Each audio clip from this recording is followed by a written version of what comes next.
A deep drive to left field. High and deep to left. Another grand slam for Royce Lewis. Royce Lewis is the guy. My goodness, what a tear he's been on. Another grand slam for him in an incredible inning from the Twins. We'll get to that in a moment, but some of these reactions are just priceless.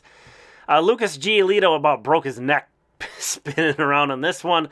Both Royce and Bo Naylor's reactions are pretty good. Naylor sees it, and as soon as he's had enough, he's just got to look away. Can't even keep watching that.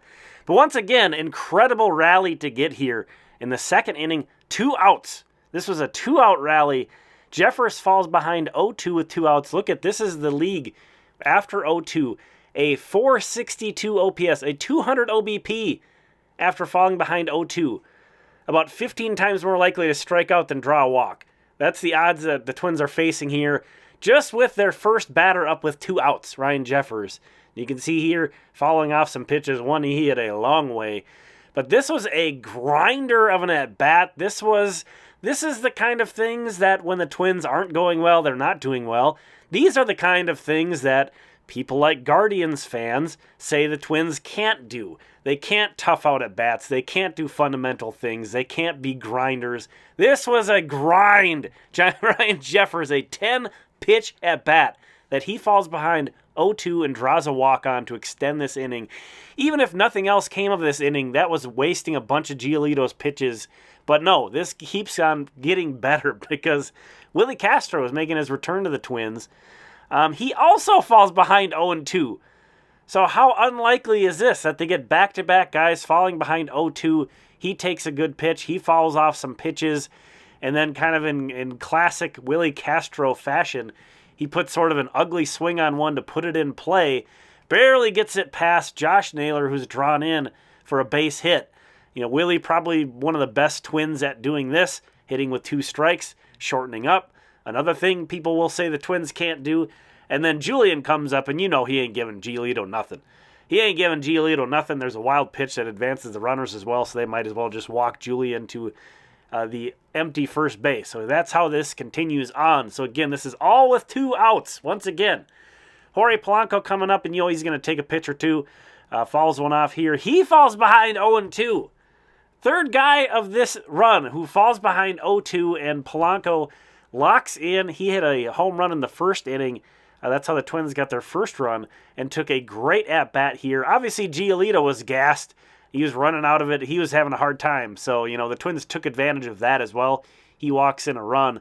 But, you know, that's much easier said than done sometimes. And Jeffers getting some love for starting this rally. And then we know what's coming down here. Giolito with a bad miss. You know, and Royce at this stage in his career does expand. You know, he is a bit of an aggressive swinger. But he gets ahead, and then that lets him just look for this pitch. And he doesn't jump out of his shoes. He does exactly what you want with it. My goodness. And there were too many amazing Royce Lewis stats shared to even gather them all on Twitter. But here's a few of them from Aaron Gleeman, Dustin Morse. All of these just remarkable. Sarah Langs. Royce Lewis has put himself in some amazing company. That's pretty hard to believe. This early in his career, and then with the Twins struggling so much with the bases loaded. This is the one that really got me, though. Second player in MLB history with at least 5 home runs and 3 grand slams in an 8-game span ever. The last one was Lou Gehrig. What? Wow. Twins win 20-6. So they filled up. They filled up the box score. I don't even know who you call out here. It's just everybody has crooked numbers all over the place. But obviously Royce is the headliner. But I want to give Polanco some love too. He had a tremendous game. Pablo López, had a great start for the Twins. Only gave up 1 run over 6 innings. The bullpen, you know, wish they would have done a little bit better with as big a lead as they did, especially Brent Hedrick was throwing strikes. But Willi Castro pitched in this game. That's weird. But the Guardians had a position player throw 4 innings in this one. Anyway, thanks so much for watching. Thanks to all the channel members. Here are the premium members. Talked about my updated prospect list and some injury updates for the Twins in a Member Monday video, so check that out for members. If you're interested in becoming a member, it's about $2 a month. There's a link down in the description. We'll talk again soon.